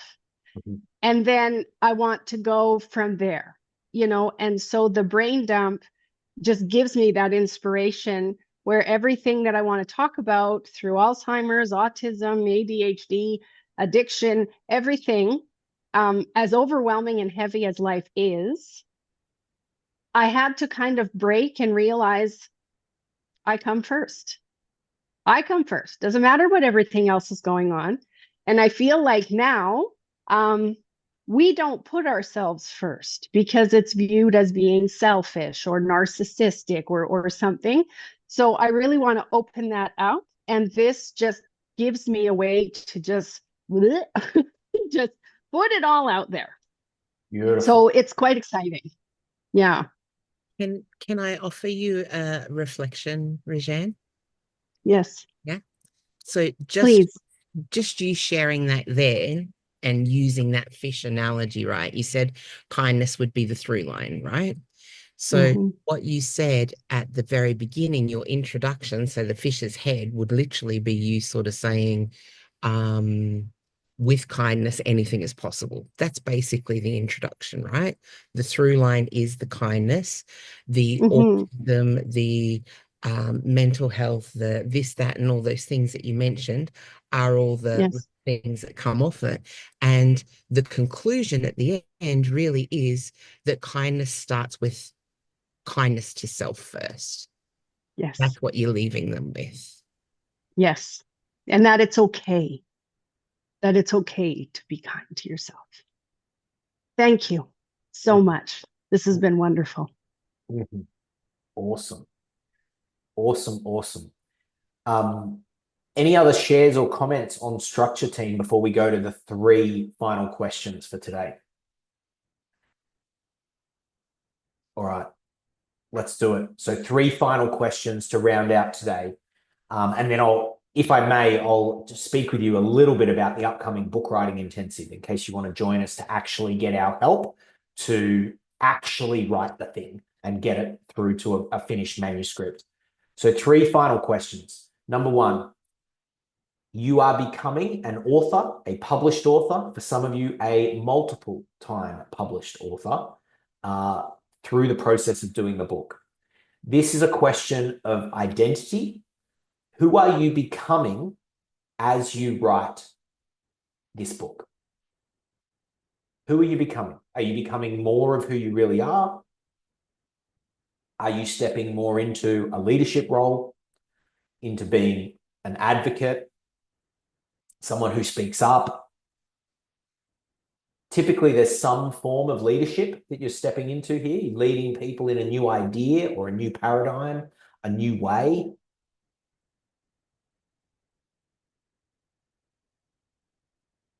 Who are you becoming? Carmel, stepping into teacher. Amazing. For a lot of people, yeah, Oracle, round of applause. I could feel that. Fantastic.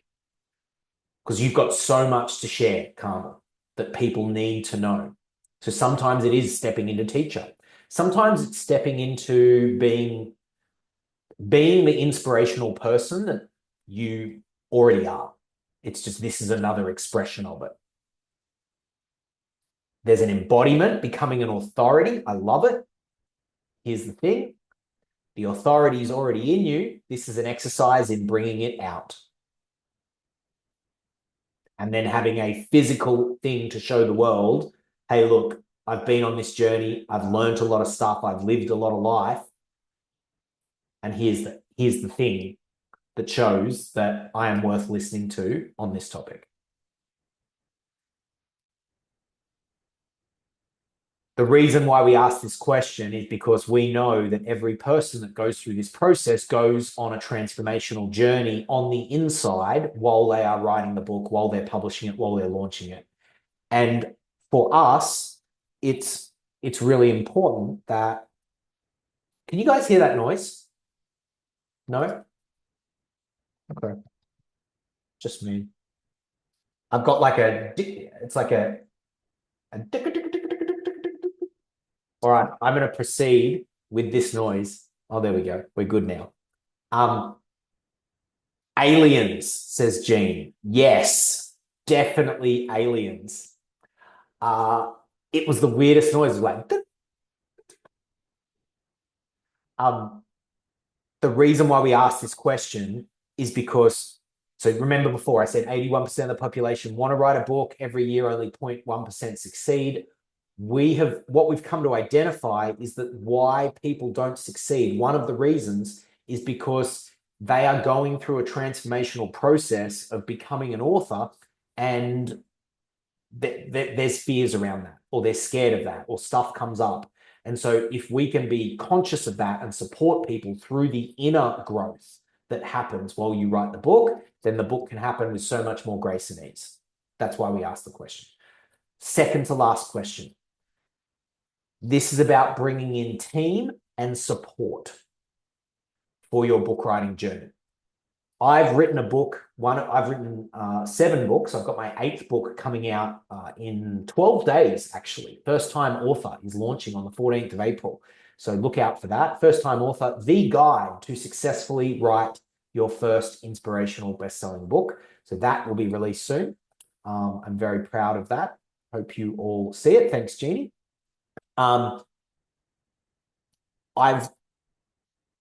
It's just harder to do a book without support. It's easier with support, particularly when you're in a community where it's just normal to write books.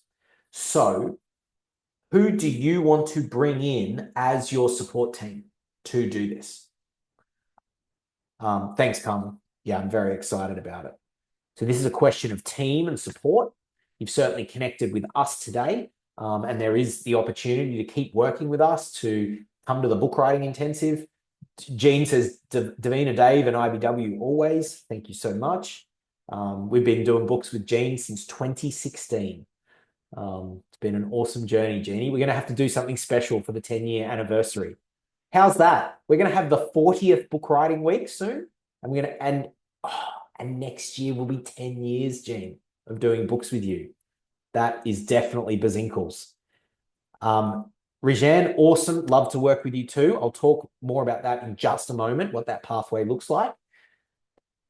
Support and team, really important thing. And third and final question, this is the last question of the day, is from everything that we've spoken about moving forward, everything we've spoken about today in this session, what is literally the one next step that will help you move your book forward? And I encourage you, write that down. Write that down. What is literally the one next step? And if you want to go a bit crazy, write down 2 steps. It might be flesh out the book map, flesh out the ideas, brainstorm a bit more. It might be come up with some variations for a subtitle. It might be hang around for the next 10 minutes and listen to Dave talk about the book writing intensive and see if it's something you want to do. If you want to go crazy. And if there was a third step, what would the third step be? What would the third step be to move your book forward? Carmel says, flesh out the book map, do chapter titles. Cool. I would suggest for most people, it's some version of mapping out, brainstorming ideas, putting them in a chapter outline, coming up with some title or subtitle combinations. It would be something like that. Jean says, my book map with you, Dave, we've got that booked in. Yes. So there is also an option to do a one-on-one book map with me, team. If you want to do that, we can talk about that. Celebrate at the Greek festival and eat yummy Greek food. Celebration, very important. I love that. And a holiday in Thailand. Boom, boom.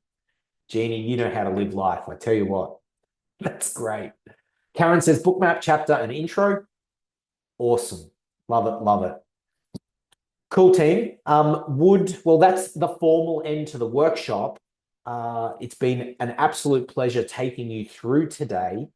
If you would like to hang around for 5 or 6 minutes, I'll be sharing about the book writing intensive and what that looks like. So for those of you that want our help to actually see this through to completion, some of us are already signed up. Karen's already in, Jean's already in, Lisa, who just left, she's already joining us. Essentially what we do, how we support people to write a book, is we get together for a week, 3 times a year, but the next one coming up is June. It's the 2nd to the 8th of June, and it's a dedicated week of focus to get your book done. Now, does that mean you need to write 24 hours a day for 7 days? No, not at all. What we find is that, or how we've designed the week, is that you can run a schedule that suits you. Now, the reason why that's possible is we actually break up the week into 4-hour blocks. So every 4 hours for the entire week, we have a live coaching check-in where we get to essentially break down the book into micro goals. So, okay, Harland, what are you working on for the next period? I'm tackling chapter 2. My intention is to finish it, get into chapter 3. Do you need any help around that? I'm not sure if I want to tell this story or this story. Cool, let's talk about it. Let's workshop it. The reason why we've been able to get so many people to get their book done in a week is because we eliminate the sticky points. And the sticky points are the decision moments, because there's so many decisions to be made in a book.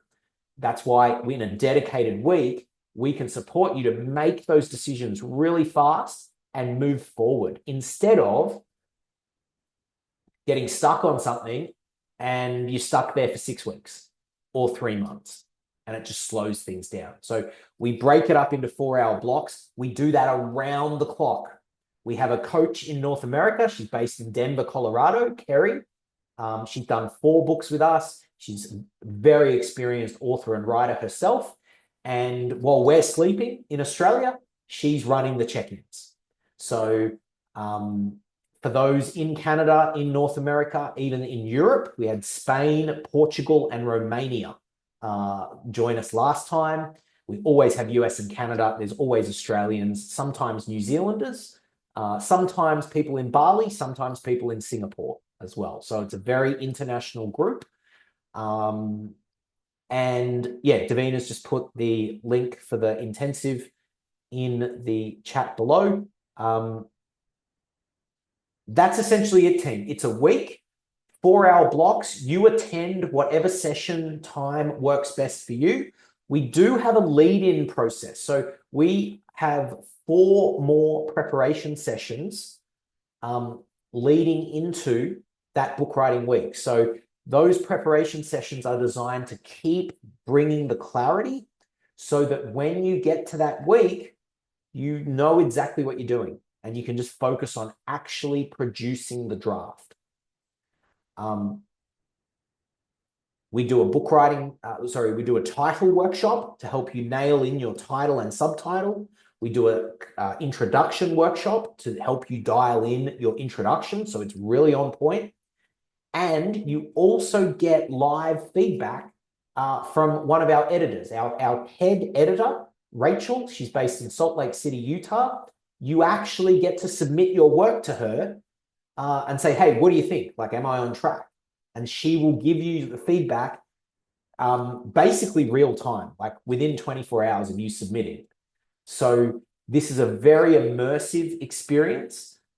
It's if I do say so myself, it's very it works. I wonder, Jean, if you've been to several, Jeannie, I wonder if you've got any comments or anything you'd like to share with the group about how the experience of the book writing weeks has been for you. I take each book retreat as though I'm brand new. And so even though I'm booked in to do this in June, for me, it's really important being here because of the support from Dave and Davina. Even though I know the process, it's, as I said, this is a brand new book. I don't take all the other books as a brand new book. The support's just incredible, the clarity, and it's not just the support here, it's being online, it's the container. I love blocking out that week. It's my time, as Rajan said, be for me, not selfish, be for me. Otherwise, I wouldn't write a book. The first book was this side, the Jean Sheen book, I tried 8 times. Until I was referred to Dave, and then it popped out in 30 hours. So for me, the container, the support of the team, the support of everyone else, listening to everyone else, the connection, the breakout rooms and sharing. It's such a beautiful process journey. It's cathartic. Every time I write a book, there's always tears, and it's something, the whole lot. And also, I don't just do that. I do continue, I hope this is okay me saying, Dave, yes. but I continue with publish and launch, because then I've got the book, what do I do with it? So Dave, Davina and the team take me through the whole journey, and I don't have to do anything. Just write the book. That's the easy part. It's the support that's really important for me, because it is sacred every time I do this. My family don't know. They know I've gone away, run away again somewhere. But it's like just that support. Every step is just do this, do this. It flows. I just love it. So hence why this is the 9th book with Dave, Davina and RBW. And of course, 10-year celebration day next year. So yeah, does that make sense? It's beautiful share, Jeannie. Thank you so much for that. Yeah, I hope that's gives you a good idea of, team, what this week is actually about is writing the book. So Jeannie brought up a great point. What we're inviting you to now is to write the book with us.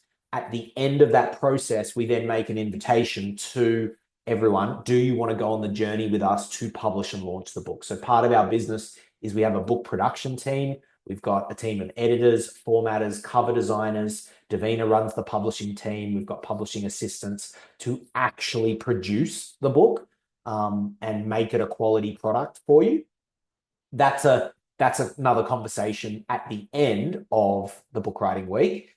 And of course, that's a bit of a longer process. So the book writing intensive is the week or the lead up, the lead up through April into May, the week of June, and a week follow up. That's the book. That's the writing process, and the process of producing the book is anywhere from 3 to 12 months, depending on your schedule. So that's a bit of an insight. I'll just share this with you, team. This is what we're looking at for the book writing intensive. So keep in mind, this is Australian dollars. If you use the code 2025 at checkout, you will get $500 off. So that brings the intensive down to $995, or the diamond level, which you get a one-on-one with me. You get me on WhatsApp. Basically, you get me as your book coach in your back pocket. So that brings that down to $2495. Now, if you are in the USA, you've definitely check out what it is in US dollars, because at the moment, the Australian peso is not the best exchange rate. So for the likes of Haaland and well, not so much in Canadian dollars. Let's look at it, what it is in US. It's like $600 to join us for the week to help you write the book. Or if we're looking Canadian, $895. Whoop. So that's the basic, that's the regular entry. Or if you want the extra one-on-one support, it's a bit more, but you get heaps more access to me, and you do get a private one-on-one. So that's where we're at, team. The link is in the chat. For the people that are here today, would absolutely love to work with you if you want to join us on this journey. I'll open up for any questions. Are there any questions about how it works? Haaland? Yeah, I'm whooped right now. It's late in the evening, and this was very good. I really appreciate it, and I'll take a further look at it. Thank you. So welcome. Thank you for being here. Yes. Yeah, we'll send out this replay. We'll send out the information so you can have a good read through. Make sure it's a fit for you. And if you do have any questions, please let us know. Thank you. Yeah, awesome. Any other questions, team, before we round out the session today? Oracle, any final words for the group? No. Team, you've been amazing. Thank you for your attention. Thank you for your energy. Love to see you at the book writing intensive. I will be seeing a lot of you there already. Well done. We got a lot done today. I'm very, very happy. Take care. Have a great night. Have a great afternoon. We'll see you very soon. Bye now.